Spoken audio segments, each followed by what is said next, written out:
towards the end of 2019, the impression could be gained that a wave of protests was sweeping the world that could cause governments and political systems to quake or even fall.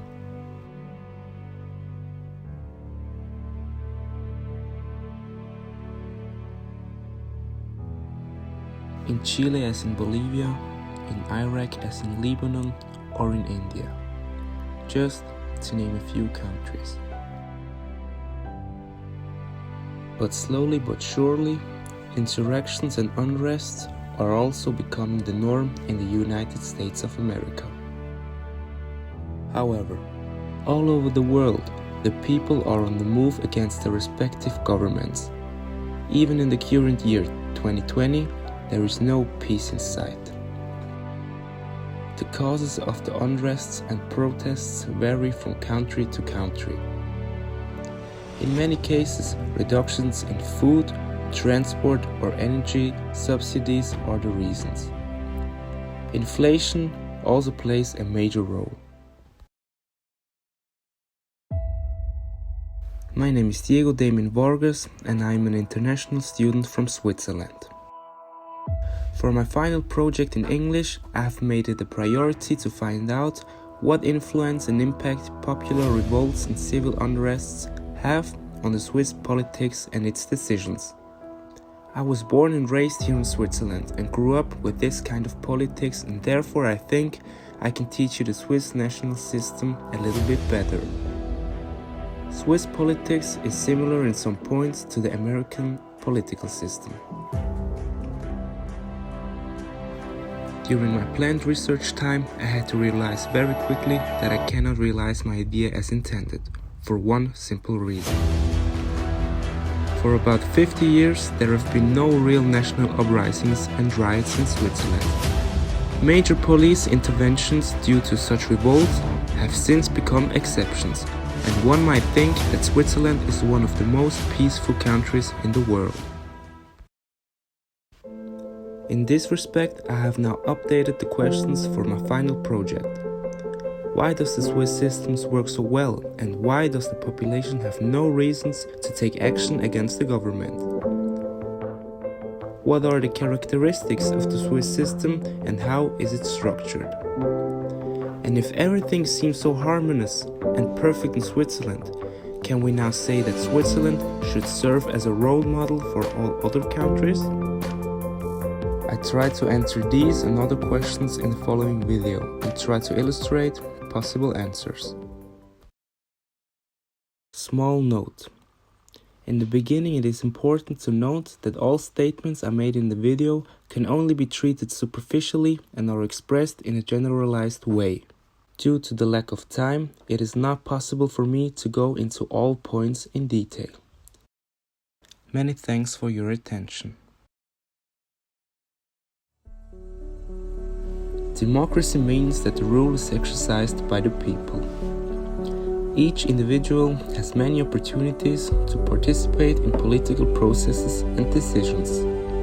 Institutionalized in parties, associations or citizens' initiatives, through elections or social engagement. Even those who follow political reporting and discuss it among friends take part in political life.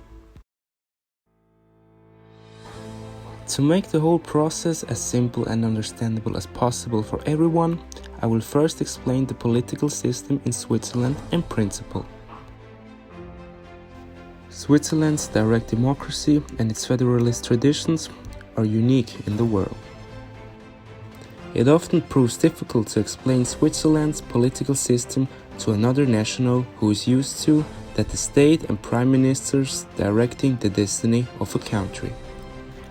Since Switzerland has neither a uniform language nor a uniform culture, but is a nation of wills whose identity is based on a common history, common myths, and the federalist tradition, it has developed a political system that makes it a special case in Europe and the world.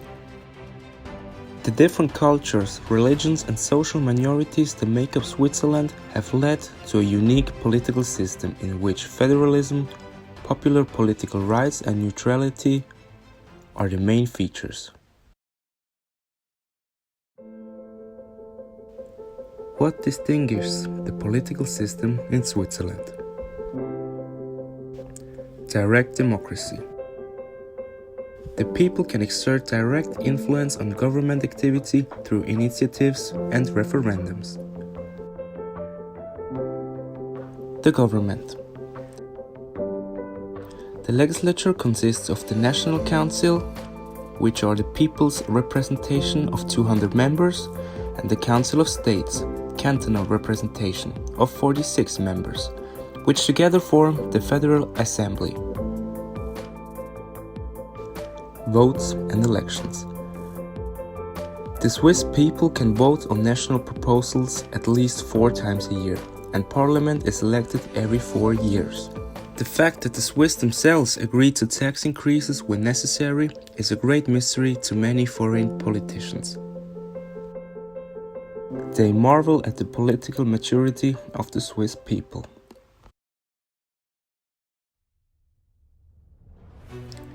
Now to the key question of the whole project. What are the reasons for the peaceful life and harmony in Switzerland? A possible reason could be the political system in Switzerland. The already declared political system in Switzerland naturally has a very large influence on the satisfaction of the citizens, thanks to its direct democracy. According to many politicians, nothing holds Switzerland together more than direct democracy. The advantages of direct democracy. It brings identification with other sections of the population. It leads to greater loyalty and voluntary solidarity. City and country, farmers and civil servants, workers, employees and self-employed, rich and poor, young and old, men and women get to know each other's point of view better. Above all, direct democracy brings acceptance of political decisions. Direct democracy is also a stronger reason for many citizens to participate in politics on their own responsibility. Citizens know that they bear responsibility, even if the decision at the ballot box did not produce the hoped for results. Also, without direct democracy, state revenues would have been much higher long ago. As conclusion can be said, the direct democracy brings the population tendency to satisfaction and luck. The reason for the high satisfaction of the Swiss is not only money, but direct democracy. In direct democracy, people have the feeling of participating in the decision-making process. That makes them happy. A remarkable statement. Let's get now to the second possible reason. The satisfaction of the people in the country. There are 2 main drivers of satisfaction: money and age. Those who have a higher education earn more, and those who have more money are more likely to be able to afford home ownership. The more income, the more satisfied people. This logic becomes very impressive when breaking down the data by income. Due to the high level of prosperity in Switzerland, the country enjoys privileges that other countries in the world can only wish for. Take the unemployed as one of many examples. In terms of unemployment, Switzerland has performed very well in international comparison for decades. The average unemployment rate last year was 4.2%. In many countries in the world, the unemployed are forced to live on the streets, without food and without any help from the state. In Switzerland, however, it is a rarity to see a homeless person on the street. Unemployment insurance is regulated in such a way that it pays compensation as soon as you lose your job. It determines the amount of benefits and is responsible for accounting and paying out the money. This privilege makes it impossible in itself to become homeless here in Switzerland and to have to live on the streets. Also, as a Swiss citizen, you have positive future perspectives. The Swiss are a nation of happy pensioners. According to a study by UBS, Switzerland has by far the least need to save for old age in comparison to 12 other countries thanks to good pensions. And this in a country with the highest cost of living in the world. A secure future is a very important factor in the satisfaction of citizens. Almost no person in Switzerland has to worry about existential fears or an uncertain future. The last possible reason is the neutrality of the country.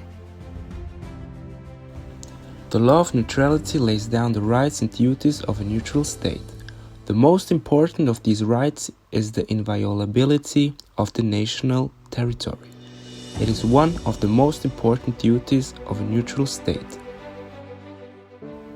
But what are the characteristics of neutrality? To abstain from participating in wars, to ensure its self-defense, to treat all warring parties equally with regard to the export of military equipment, not to provide mercenaries to the warring parties, and not to put its territory at the disposal of the warring parties. Switzerland's neutrality is humanitarian in nature and is oriented towards peace issues. It thus follows the tradition of good offices and humanitarian aid. Switzerland shaped its neutrality in accordance with the requirements of international solidarity by placing it in the service of peace and prosperity. So it can be said, if the country does not commit itself to any pacts and is not involved in global wars, why should the Swiss citizens want to provoke a national war?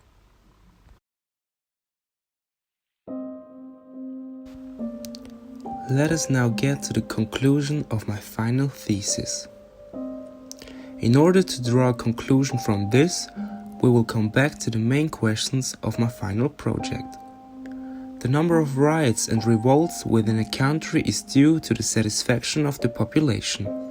If the people are satisfied with the government and their living conditions, they have no reason to fight against it and force a change. In my case study with Switzerland, people's satisfaction is measured by the financial means and resources available for them. The Swiss people are aware that they can enjoy privileges in this country that other people can only dream of. In this respect, there is no reason for them to take any action against the government. If a change should take place, they can bring this to the government by collecting signatures. In summary, it can be said with great certainty that we can enjoy a very high quality of life here in Switzerland. To use Switzerland and its political system as a role model for other countries is not in principle a wrong idea. If all the countries in the world had no domestic conflicts and the harmonious coexistence of population and politics was guaranteed, there would be no wars in the world and we could all live in a peaceful world. However, it is important to mention and take into account that Switzerland is really an individual case, and due to its geographical location, neutrality and prosperity, has a high standard of living that is impossible for all other countries in the world. Also, it must not be forgotten that Switzerland is a very small country in comparison, with approximately 42,000 square kilometers. If Switzerland were larger, such a quality of life would certainly not be possible. Therefore, the wishful thinking that Switzerland can be taken as a role model is unfortunately only possible in theory, because the reality looks quite different. That's why my appeal goes out to all people in this world. Even if the political circumstances and decisions sometimes seem hopeless and oppressive, we must use the resources at our disposal to force a change. Get more involved with politics. Go vote. Be politically engaged. It is your right, and that is why you have to use it. Or do you allow other people to decide about your living conditions? Remember, even the smallest person can change the course of the future. Think about it.